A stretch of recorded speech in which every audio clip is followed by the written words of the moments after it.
Okay guys, welcome back to another video. We just got some exciting news from Canon. They are coming out with two brand new cameras and they're both point and shoots. So they're coming out with the G7X Mark III finally, and they're coming out with the G5 Mark II. So in today's video, I want to talk about the G7X Mark III because that I think is the more significant camera out of the two. And of course they announced a new RF lens, I think the 24 to 105. But again, not interested in that. I'm more interested into wide angle stuff. So yeah, let's get into the freaking G7X Mark III, something that we've been waiting for a very long time. And I want to just say it right now. We got a freaking microphone jack. Can't believe it. We actually have a microphone jack in the G7X Mark III. It's not a rumor, it's real, absolutely real. And before we start going into all the things that are new for the G7X Mark III, I just want to say this right now to all of you filmmakers.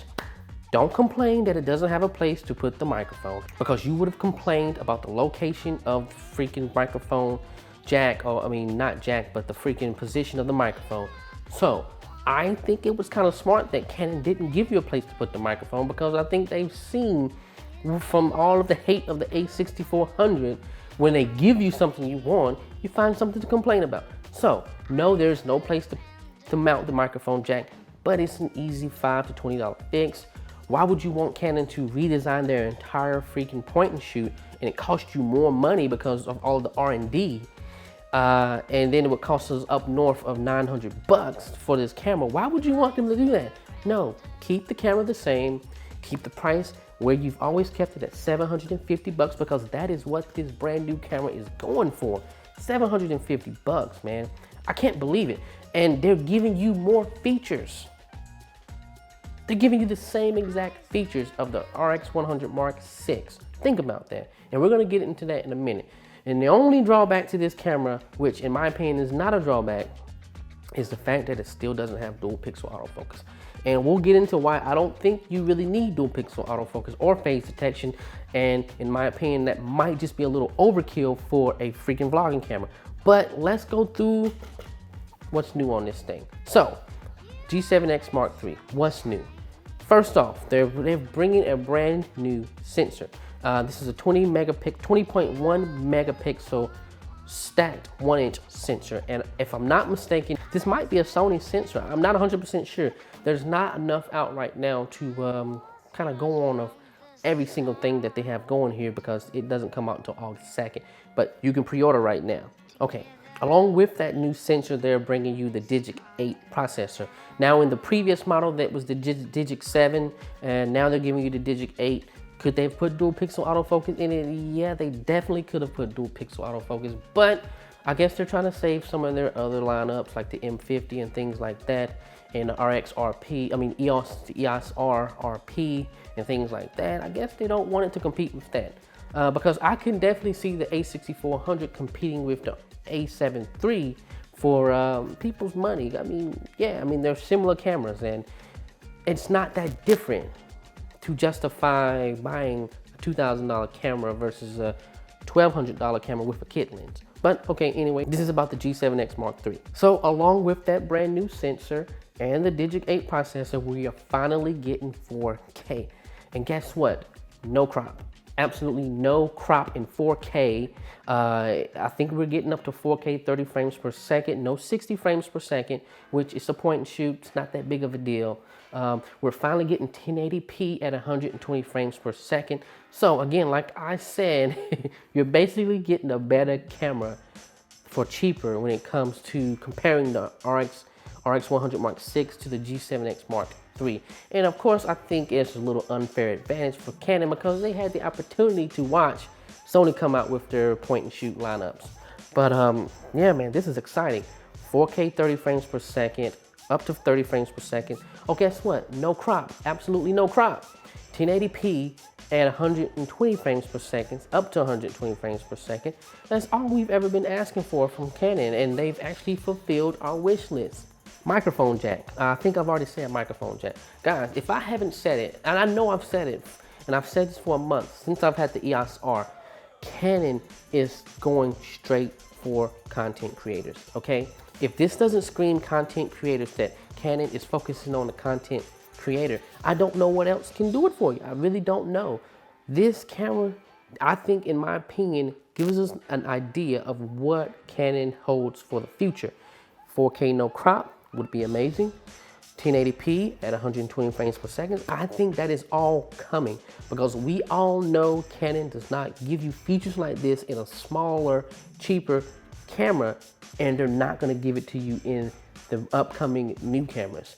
So I think we have something to really look forward to. As I am a new Canon user with the EOS R, I am looking forward to see what's coming out next in the mirrorless system. All of these cameras are definitely going to have 4K no crop for sure, and they're definitely going to have 1080p at 120 frames per second. Dare I say they might have 4K at 60. They might be, if Sony comes out with the A7S III and it doesn't have the 60 frames per second in 4K, Canon might beat them. Now I know there's other brands that do 4K 60. I think Panasonic does that. But anyways, we're talking about the G7X Mark III. Okay, 4K 30, 1080p at 120 frames per second. And guess what, guys? You can live stream with the freaking G7X Mark III. You can't do that on the Sony RX100 Mark VI. You can't. You can, as long as you have a Wi-Fi signal, well, guess what? You are going to be able to directly stream right to freaking YouTube. That's pretty cool. Now, yes, I know GoPro already does that at 720 frames per second. Yeah, 720p.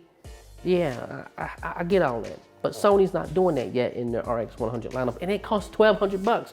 You're getting a really amazing camera for $750, guys. That's all this camera costs. I can't believe it. Like, if they would have told me this camera costs $900, I still would have bought it over the RX100 Mark VI. Because one, they didn't change much as far as taking things out. They kept the ND filter. You still have, I mean, the only drawback to it is you still have the same lens, which again, it wasn't a bad lens in the first place. Now, if you're wanting a new lens, you might want to look at the G5X Mark II. That comes with a brand new lens, and that comes with a brand new price tag of right at $900. But for content creating, I think the G7X Mark III, is a way better camera. Live streaming directly to YouTube, as long as you have a Wi-Fi signal. It's amazing, absolutely amazing. And one more thing that I want to talk about. Now, when you flip the screen up in selfie mode to create a movie or video, on the screen there's a freaking record button now. When you flip it up in the movie mode, you have a little button on the LCD screen that will appear, and instead of fiddling behind the back of that camera, you're going to just be able to press the freaking record button on the LCD screen, and boom, there you go.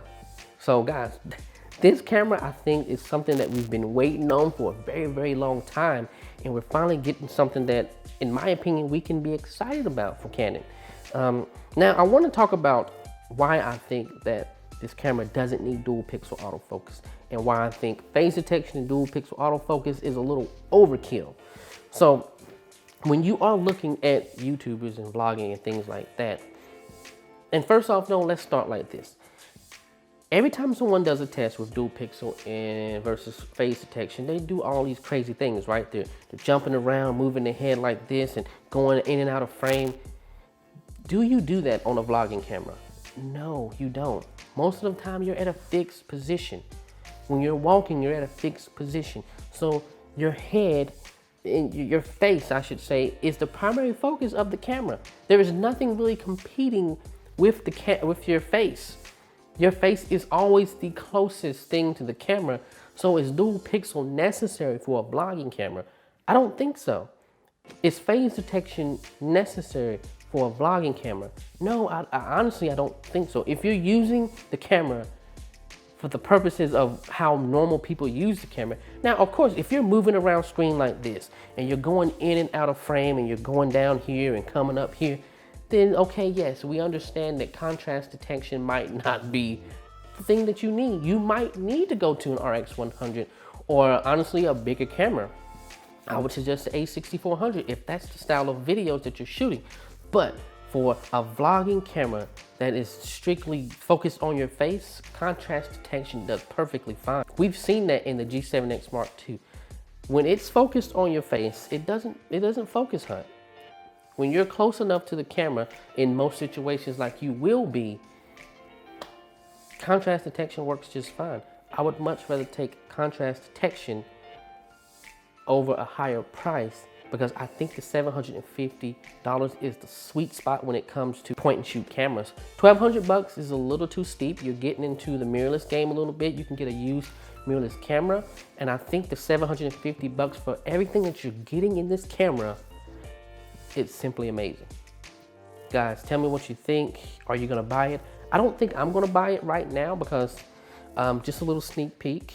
There's some big things coming to the channel. Obviously, you know that I've reserved the boosted rev, and I'm hoping for that to come within the next month, probably in August, mid to late August. It'll be here, and I just picked up a brand new laptop. I just picked up the XPS 15, the 7590, and yes, that one, the one that I actually spec'd, is pretty spec'd out. The only thing that I didn't get is the 2 terabytes of storage. I felt like that was unnecessary, kind of, just because I can easily upgrade that. And 1 terabyte is all I really need because I do a lot of my work on external SSDs anyway. So saving a little money on internal storage, hey, it worked out for me. So even though this thing was still over $3,000, but it would have been a lot more. But that's a whole nother video. It'll be here July 25th. We'll do a whole video on it. But for now, guys, I'll see you in the next video. Comment down below. Are you excited about the G7X Mark III? I am. I'll get it eventually, just not now. But yeah, guys, comment, subscribe, holla back at your boy.